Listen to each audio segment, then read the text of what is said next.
आइए दोस्तों बात करते हैं आज 9 जून 2020 मंगलवार हो चुका और जानेंगे दोस्तों देश भर की तमाम बड़ी खबरों को मुख्य समाचार और इस हेडलाइंस न्यूज के अपडेट वीडियो में बताएंगे आपको सरकार की तरफ से कुछ ऐसी नई प्लानिंग नई योजनाएं आ रही है। स्कूल कॉलेज के अंदर छात्र छात्राओं को कई सारे ऑफर सरकार की तरफ से दिए जाएंगे। लैपटॉप और 20-20 हजार रुपए को लेकर भी सरकार का एक बड़ा ऐलान है और साथ ही आपको बताएंगे कि चीनी सामान का बहिष्कार किया जा रहा। व्यापारियों ने क्या नई प्लानिंग बनाई है, जानेंगे एक एक करके सभी खबरों को। 50 बड़ी खबरें आपको बताएंगे। सीधे बात करते हैं पहले अपडेट की, जहां देख पा रहे अच्छी खबर है। लाखों ग्राहकों को भारतीय स्टेट बैंक यानी कि एसबीआई ने बड़ा तोहफा दिया। 10 जून से आपकी ईएमआई यानी कि मंथली लोन की रेट जो है वो कम होने जा रही है। एसबीआई ने ब्याज दरों को घटा दिया है। लोन के ऊपर 0.25% तक लोन रेटों की कटौती कर दी है। एमसीएलआर में कटौती की है सीधी। पहले एमसीएलआर 7.25 थी, जिसको घटाकर 7% कर दिया। 10 जून से ये नई रेटें लागू हो जाएगी, यानी कि अब अगर आप एसबीआई से लोन लेते हैं तो आपको सीधा बड़ा फायदा मिलेगा। चलिए अगला अपडेट है कि चीनी सामानों के बॉयकॉट के लिए कैंपेन शुरू करेगा केट। 3000 उत्पादों की इस तरह की एक नई लिस्ट बनाई गई है। जी हाँ दोस्तों, केट यानी कि confederation of all India traders जो है ना, व्यापारियों का संगठन जो है ना, कुल मिलाकर के उसने 10 जून से एक बड़ा महा अभियान शुरू करने का फैसला किया। यह अभियान माननीय प्रधानमंत्री नरेंद्र मोदी जी के वोकल फॉर लोकल को प्रोत्साहन देने में भी मददगार होगा और पीएम मोदी के आत्मनिर्भर भारत को बनाने के सपने को भी साकार करने की ओर आगे बढ़ाएगा। केट की ओर से दोस्तों कहा गया कि हमारा लक्ष्य है कि दिसंबर 2021 तक चीनी सामानों के भारत द्वारा आयात में लगभग 1.5 लाख करोड़ रुपए कम कर दिए जाएं। तो इस तरह से दोस्तों 3000 सामानों की ऐसी लिस्ट बनाई गई है। उन सामानों को अब भारत में ही बनाया जाएगा। कुल मिलाकर के चीन से उन सामानों को मंगाना बंद किया जाएगा। इस तरह के व्यापारिक संगठन प्लानिंग बना रही है। ये तो अच्छी बात है, ठीक है। हम सभी भारतीयों के लिए बड़े ही गौरव की बात है दोस्तों। अगर आप एक भारतीय नागरिक हैं तो इंडियंस होने के नाते एक लाइक तो बनता है। इस पर एक लाइक कर दीजिए फटाफट से इसी बात पर। अगर आप भी चाहते हैं कि चीनी सामानों का बहिष्कार हो तो लाइक और शेयर भी करना अपने दोस्तों के साथ फेसबुक और व्हाट्सएप पर। अब इसी बीच दोस्तों जब भारत ने इस तरह का बॉयकॉट करने की बात कही है ना, तो चीन के पसीने छूटने लगे। चीन अब धमकी दे रहा है। जरा देखिए चीन ने क्या कहा है। अच्छा, क्योंकि दोस्तों चीन के लिए भारत जो है वो एक बहुत बड़ा बाजार है, जिससे वो हर साल लाखों करोड़ों का सौदा करता है। भारत के लगभग हर सेक्टर में चीन के सामान मौजूद है। लेकिन अब इस महाअभियान की बात सुनकर के चीन बौखला गया। अब चीन परेशान हो रहा है और चीन भारत को धमकियां भी दे रहा है। लेकिन आपको पता है कि चीन की धमकियों से कुछ होने जाने वाला है कुछ नहीं, क्योंकि पीएम मोदी के साथ दुनिया के कई सारे बड़े बड़े देश जुड़े हुए हैं। इसी बात को लेकर भी चीन में एक बड़ा डर बैठा हुआ है। देखते हैं आगे क्या फैसला होता है। और इसी बीच दुकानदारों ने भी एक नई पहल शुरू की। आप देख सकते हैं आत्मनिर्भर भारत के लिए दुकानदारों की एक अनोखी पहल है। दुकान में अलग अलग रखे जाएंगे विदेशी और स्वदेशी सामानों को अलग अलग रखा जाए और इसी तरह से आत्मनिर्भर भारत अभियान को बड़ा ही बूस्ट मिलेगा इससे। और ऐसे में आप देख सकते हैं दोस्तों कि लद्दाख स्टैंड ऑफ के ऊपर भी चीन ने बोला है कि दोनों देशों के नेताओं के बीच बनी सहमति को लागू करने की जरूरत है। अब चीन शांति प्रस्ताव मांग रहा है, क्योंकि पता है चीन को कि अब भारत का जो बड़ा एक्शन कदम होगा उससे चीन को बड़ा ही झटका लगने वाला है और इसीलिए चीन ये कुछ कर रहा है। अब ज्यादा बातें अपन इसके बारे में नहीं करेंगे, सीधे आगे बढ़ते हैं दोस्तों अगले अपडेट में, जहां बड़ी खबर देख पा रहे आपको पता होगा कल ही राजधानी दिल्ली में अरविंद केजरीवाल जो कि दिल्ली के मुख्यमंत्री, उनकी तरफ से एक फैसला लागू किया गया था कि दिल्ली के अस्पतालों में दिल्ली के ही लोगों का इलाज होगा, बाहर के लोगों का इलाज दिल्ली के हॉस्पिटल में नहीं होगा। इस तरह का फैसला अरविंद केजरीवाल ने कल ही लागू किया था, राइट। लेकिन उसके बाद लोग बाग परेशान हुए, लोगों ने विरोध किया, मामला हाईकोर्ट तक भी पहुंच गया और इसके बाद दिल्ली के उपराज्यपाल ने अरविंद केजरीवाल सरकार के फैसले को पलट दिया है और अब कुल मिलाकर के दिल्ली में बाहर के लोगों का इलाज भी हो सकेगा, ठीक है। चलिए अगला अपडेट है दोस्तों कि इस वजह से आज सोना चांदी के भाव में बड़ी तेजी देखने को मिली है। जी हाँ, आज सोने और चांदी के रेट की अगर बात करें ना, तो सराफा बाजार में सोने के भाव में 348 रुपए की बढ़ोतरी हुई, जबकि चांदी के भाव में 794 रुपए की बढ़ोतरी हुई। उसके बाद अभी सोने का रेट क्या चल रहा है, सोना 46,959 रुपए प्रति 10 ग्राम तक पहुंच गया। वहीं चांदी चल रही है 49,245 रुपए प्रति किलोग्राम। वहीं सोने चांदी की बात कर ही रहे दोस्तों, तो मैं आपको आज के पेट्रोल और डीजल के रेट भी बता देता हूं। तो बड़ी खबर देख पा रहे कि लगातार दूसरे दिन पेट्रोल डीजल महंगा हुआ। 2 दिन में कीमतों में 1 रुपए और 20 पैसे तक की बढ़ोतरी देखने को मिली है। आपको पता होगा कल ही तकरीबन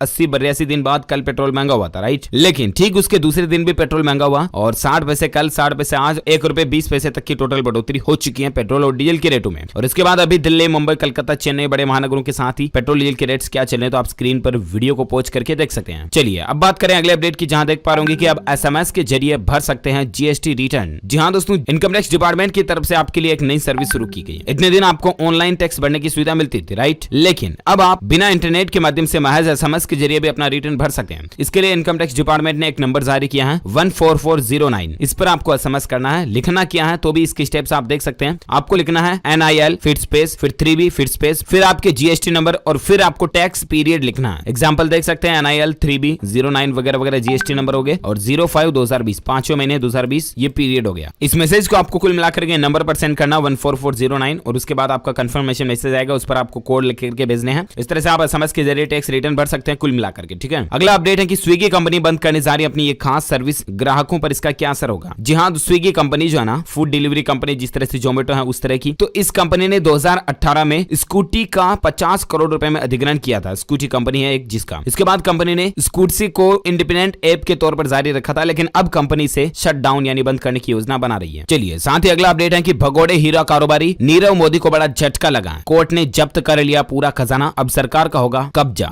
जहां दोस्तों पंजाब नेशनल बैंक पीएनबी में 13,000 करोड़ रुपए के घोटाले के आरोपी भगोड़े हीरा कारोबारी नीरव मोदी को कोर्ट ने तगड़ा झटका दिया और कोर्ट ने उसकी सभी संपत्तियों को जब्त करने का आदेश दे दिया। उस पर मनी लॉन्ड्रिंग एक्ट के तहत मुकदमा चल रहा था। आज दोस्तों पीएमएलए कोर्ट ने यह आदेश दे दिया कि नीरव मोदी की सभी संपत्तियां जब्त कर ली जाए और उम्मीद है कि पीएनबी का दिवाला भी कुछ पूरा हो सकता है इससे, जो नीरव मोदी की वजह से आया था कुल मिलाकर के। और अगला अपडेट है वन प्लस कंपनी 2 जुलाई को लॉन्च करने जा रहा अपना अफोर्डेबल स्मार्ट टीवी, जिसकी प्राइस वगैरह की डिटेल भी आप तकरीबन देख सकते हैं 60-70 होगी। और इसी बीच अगली खबर है कि अब केबल टीवी के जरिए मिलेगा इंटरनेट। सरकार ने इस तरह की गाइडलाइन भी तैयार कर ली है, जल्द ही इसको मंजूरी भी मिल सकती है। जी हाँ दोस्तों, जल्द ही आपका इंटरनेट चलाने का एक्सपीरियंस बदल सकता है। दरअसल अब जल्द ही आपके केबल टीवी की लाइन से आपका ब्रॉडबैंड भी काम करेगा। जी हाँ, सरकार ने केबल टीवी के जरिए इंटरनेट पहुंचाने की तैयारियों को शुरू कर दिया। सरकार ने इसकी गाइडलाइन तैयार कर ली है और जल्द ही इसे मंजूरी भी मिल सकती है। इसको लेकर सूचना और प्रसारण मंत्रालय ने गाइडलाइन तैयार कर लिए हैं। एजीआर और लाइसेंस फीस पर डीसीसी यानी डिजिटल कम्युनिकेशन कमीशन जल्द ही फैसला लेगा और देखते हैं आखिर कब से ये शुरू होता है। मैं आपको अपडेट बताऊंगा जरूर डीएलएस न्यूज के ऊपर। फिलहाल अगली खबर आप देख सकते हैं कि चीनी वायरस से लड़ने के लिए फेसबुक ने जारी किया नया मैप डेटा सेट। जी हां, फेसबुक ने शोधकर्ताओं और स्वास्थ्य सेवा प्रदाताओं को चीनी वायरस महामारी से निपटने में उनकी मदद करने के लिए एक नए सर्वेक्षण के साथ ही सार्वजनिक रूप से नए विजुअलाइजेशन और डेटा सेट जारी किए हैं। इसमें इस चीनी वायरस से संबंधित मानचित्र और डैशबोर्ड वगैरह शामिल है, तो उम्मीद है कि इससे कुल मिलाकर के डॉक्टर्स वगैरह और वॉरियर्स को फायदा मिलेगा। और इसी के साथ ही अगली अपडेट में बात करें दोस्तों आज के मौसम समाचार को लेकर बड़ी खबर आप देख पाएंगे। वेदर फोरकास्ट टुडे यानी मौसम भविष्यवाणी को लेकर बंगाल की खाड़ी के ऊपर विकसित हो रहा कम दबाव का क्षेत्र, राजधानी दिल्ली में जल्दी बारिश होगी, गर्मी से राहत मिलेगी। और इसी बीच अपडेट है कि 10 जून के बाद बदल जाएगा बिहार के मौसम का मिजाज। आईएमडी का इस तरह का अनुमान निकल कर आ रहा भारतीय मौसम विज्ञान विभाग का। वहीं बात करें दोस्तों स्काईमेट वेदर की रिपोर्ट के मुताबिक आज 9 जून 2020 के संपूर्ण भारत के मौसम पूर्वानुमान की, तो अगले 24 घंटों के दौरान किन किन राज्यों में क्या मौसम रह सकता है, तो देख सकते हैं आपके अगले 24 घंटों के दौरान अंडमान व निकोबार द्वीप समूह पर मध्यम से भारी बारिश जारी रहने की संभावना है। साथ ही पूर्वोत्तर भारत, उड़ीसा के दक्षिण तटीय हिस्सों में, आंध्र प्रदेश, केरल, तटीय कर्नाटक, कोंकण, गोवा, गुजरात के दक्षिण भागों में और तमिलनाडु के कुछ हिस्सों में हल्की से मध्यम बारिश होने की संभावना है। आंतरिक कर्नाटक, रायलसीमा, तेलंगाना, छत्तीसगढ़ के कुछ जगहों पर और मध्य प्रदेश, पश्चिम बंगाल, उप हिमालय, सिक्किम में भी हल्की से मध्यम बारिश होने का अनुमान है। पूर्वी राजस्थान में धूल भरी आंधी चल सकती है, गरज के साथ छिटपुट बारिश हो सकती है। बाकी उत्तर पश्चिम भारत के मैदानी हिस्सों में मौसम लगभग शुष्क रहेगा। दिल्ली समेत मैदानी हिस्सों में अगले 24 घंटे तापमान जरूर बढ़ेगा, लो वगैरह चलने की, ज्यादा गर्मी पड़ने की परिस्थितियां आपको देखने को मिल सकती हैं। तो ये रहे आज के ताजा मौसम समाचार। और अब बात करें दोस्तों की चीनी वायरस को लेकर क्या ताजा अपडेट और आंकड़े आ रहे हैं। जी हाँ, तो मैं आपको बता दूं बड़ी खबर आप देख पा रहे होंगे कि देश में अब तक दोस्तों 2,62,000 से भी ज्यादा केस हो चुके हैं। मुंबई में संक्रमित लोगों की संख्या का आंकड़ा 50,000 के पार पहुंच चुका है, जबकि महाराष्ट्र में तकरीबन 40,000 लोग ठीक हो चुके हैं। बंगाल, मिजोरम ने लॉकडाउन को और ज्यादा बढ़ा दिया। ऑफिशियल डेटा तो दोस्तों स्वास्थ्य मंत्रालय की तरफ से जो जारी है उसके अनुसार 2,56,611 अभी संख्या चल रही है। 7,135 लोगों की जान जाने की खबर है। लेकिन अनऑफिशियल डेटा की अगर बात करें दोस्तों तो देश में चीनी वायरस संक्रमितों की संख्या 2,62,646 हो चुकी है। रात 9 बजे तक का ये लाइव अपडेट निकल कर आ रहा है। अलग अलग राज्यों की लिस्ट भी क्या है, तो अब पूरा डिटेल और चार्ट आप आंकड़ा स्क्रीन पर देख सकते हैं। महाराष्ट्र में 4 हफ्तों में बढ़ने की संक्रमण की दर भी आप देख पाओगे और भारत के टॉप 10 के 6 राज्यों में जान जाने की संख्या 3% से भी कम है। तो ये कुछ डेटा और आंकड़ों की जानकारी आप विस्तार से थोड़ी देख सकते हैं। और इसी बीच बड़ी खबर आप देख सकते हैं दोस्तों के पश्चिम बंगाल और मिजोरम ने लॉकडाउन को बढ़ा दिया। मुख्यमंत्री ममता बनर्जी ने यह बयान दिया है। जहां देश भर में लॉकडाउन में राहत दी गई है, लेकिन पश्चिम बंगाल और मिजोरम में लॉकडाउन बढ़ाने की घोषणा कर दी गई है। मिजोरम में 2 हफ्तों के लिए लॉकडाउन को बढ़ाया गया, वहीं पश्चिम बंगाल में 30 जून तक लॉकडाउन को बढ़ा दिया गया। पश्चिम बंगाल के मुख्यमंत्री ममता बनर्जी ने सोमवार को यह बात की घोषणा की है कि राज्य में लॉकडाउन की अवधि को 15 दिन और बढ़ाकर इसे 30 जून तक कर दिया गया। पहले लॉकडाउन को 15 जून तक खत्म होना तय किया गया था, लेकिन इसको एक बार फिर से बढ़ा दिया। जहां आपको पता होगा कि केंद्र सरकार की तरफ से देश भर में दोस्तों अनलॉक 1 पीरियड चल रहा है, यानी कि धीरे धीरे लॉकडाउन वापस माइनस में, या यूं कहे तो लॉकडाउन वापस खुल रहा है। लेकिन इसी बीच पश्चिम बंगाल और मिजोरम में लॉकडाउन को 30 जून लगभग तक बढ़ा दिया गया है। तो ये कुछ इसके बारे में ज्यादा जानकारी आप देख सकते हैं। और इसी बीच खबर देख सकते हैं कि 78 दिनों के लॉकडाउन के बाद न्यूयॉर्क सिटी को आज से खोला जा रहा है। जी हाँ, तो ये ज्यादा जानकारी भी आप इसके बारे में स्क्रीन पर देख सकते हैं। और चलिए अब बात करें दोस्तों देश और दुनिया की कुछ और अलग अलग बड़ी खबरों में, जहां सबसे पहले कुछ शिक्षा से संबंधित एजुकेशन से जुड़े अपडेट्स आपको बता दूं। उत्तराखंड बोर्ड ने 10वीं और 12वीं की शेष परीक्षाओं का शेड्यूल भी बदल दिया। जहां उत्तराखंड बोर्ड ने दोस्तों 10वीं 12वीं के एग्जाम का परीक्षा शेड्यूल में बदलाव किया। पहले परीक्षा कार्यक्रम के मुताबिक शेष परीक्षाएं 20 जून की बजाय 22 जून से शुरू होगी अब, ठीक है ना, यानी कि 22 से 25 जून अब एग्जाम्स होंगे। और आप उत्तराखंड ऑफिशियल वेब पोर्टल पर बोर्ड के जो वेबसाइट है उस पर जाकर के जानकारी चेक कर लीजिएगा। और इसी बीच अगली खबर है ग्रेटर नोएडा का द ग्रैंड वेनिस मॉल खुल चुका है। सरकार की गाइडलाइंस का यहाँ पालन हो रहा। ग्रेटर नोएडा के सबसे बड़े मॉल्स में से ये एक है जिसको खोल दिया गया। और साथ ही अपडेट है कि इन जनधन खाताधारकों के खातों में 10 जून तक आएंगे 500 रुपए। जहां प्रधानमंत्री जनधन खाता PMJDY में पहली किस्त अप्रैल में, दूसरी किस्त मई में और अब तीसरी किस्त 5 जून से लेकर 10 जून के बीच डाली जा रही है। यानी कि 10 जून तक आपको 500 रुपए आपके बैंक खाते में मिल जाएंगे अगर आपका भी जनधन खाता है और सरकार की स्कीम से इससे जुड़े हुए हैं तो। साथ ही अपडेट है कि पाकिस्तान के सरकारी टीवी ने कश्मीर को बताया भारत का हिस्सा। इमरान खान जमकर ट्रोल भी हुए हैं। जी हाँ, ये देखिए दोस्तों के पाकिस्तान के लोगों का भेजा कितना काम करता है। जरा देखिए आप, पाकिस्तान के ही एक सरकारी टीवी चैनल PTV ने ही इमरान खान का माखौल उड़ा दिया। बीते दिनों सरकारी चैनल ने पाकिस्तान की जनसंख्या बताते समय टीवी पर पूरे कश्मीर को भारत का हिस्सा दिखा दिया। पाकिस्तान की जनता ने इसका स्क्रीनशॉट लेकर इसे ट्विटर पर शेयर किया और काफी इमरान खान सरकार को ट्रोल भी किया। और सरकार के हकीकत में लक्षण भी ऐसे ही हैं, क्योंकि आप देख सकते हैं कि पाकिस्तान में उत्तर प्रदेश की योगी आदित्यनाथ सरकार की भी तारीफ हो रही है। द डॉन के संपादक ने उत्तर प्रदेश की सरकार को इमरान खान सरकार से भी बेहतर बताया और कहा कि वहां की आबादी हमसे ज्यादा है लेकिन चीनी वायरस से जान जाने वाले लोगों की संख्या का आंकड़ा वहां से कम है। यानी कि उत्तर प्रदेश से भी गया बीता है पाकिस्तान और पाकिस्तान की सरकार इमरान खान उससे भी ज्यादा गिरी हुई है। ये खुद पाकिस्तान के मीडिया वाले बोल रहे हैं। जरा देखिए, भारत की तारीफ हो रही है पाकिस्तान में। अब इस पर आप क्या कहना चाहेंगे, मैं आप पर छोड़ता हूं। फिलहाल अपन आगे बढ़ते हैं अगले अपडेट में, जहां देख पाओगे उबर कंपनी की एक नई रेंटल सर्विस में ग्राहकों को बार बार नहीं करानी होगी बुकिंग। चीनी वायरस से कुछ स्पेशल सुरक्षा भी मिलेगी। जहां एप्लीकेशन आधारित कैब सेवा देने वाली कंपनी जो है ना उबर, उसने चीनी वायरस के संकट को ध्यान में रखते हुए एक नई सेवा शुरू की है। और इसके तहत दोस्तों बुकिंग कराने वाला व्यक्ति उबर की कार को निजी वाहन की तरह इस्तेमाल कर सकेगा। दरअसल कंपनी ने इंट्रा सिटी रेंटल सर्विस सुविधा शुरू कर दिया और सर्विस में वह ड्राइवर से कितनी भी जगह गाड़ी रुकवा सकता है। उबर की यह ऑन डिमांड सर्विस 7 दिन और 24 घंटे अवेलेबल रहेगी। 189 रुपए प्रति घंटा की दर से अब कार बुक होगी उबर में। तो ये ज्यादा जानकारी आप देख सकते हैं इसके बारे में। चलिए अगला अपडेट है दोस्तों की, 4 धाम को छोड़कर उत्तराखंड में मंदिर मस्जिद वगैरह खोल दिए गए हैं। भक्तों ने पूजा अर्चना भी की है। ये राहत के बाद आपको पता होगा कि कल से ही देश भर में मोदी सरकार ने कई जगहों पर मंदिर मस्जिद खोलने की इजाजत छूट जो दी थी। अनलॉक का पहला फेज जो था उसमें कल से छूट मिली थी। 75 दिन बाद तकरीबन मंदिर मस्जिद मॉल्स वगैरह आम लोगों के लिए खोले गए। 50% सीटिंग कैपेसिटी के साथ रेस्टोरेंट को भी खोलने की सरकार ने इजाजत दी है। लेकिन दोस्तों इसमें एक लोचा ये है कि केंद्र सरकार की अनुमति के बाद भी इन 5 राज्यों ने मंदिर मस्जिद पूजा स्थल को खोलने से मना कर दिया, इनकार कर दिया। वो कौन कौन से राज्य हैं? जिसमें शामिल है महाराष्ट्र, तमिलनाडु, राजस्थान, जम्मू कश्मीर और उड़ीसा। इन 5 राज्यों में 8 जून से यानी कल से भी मंदिर मस्जिद नहीं खुले। ठीक है ना। चलिए अब बात करें अगले अपडेट की, जहां देख पा रहे उत्तर प्रदेश में चीनी संक्रमितों की संख्या 10,000 के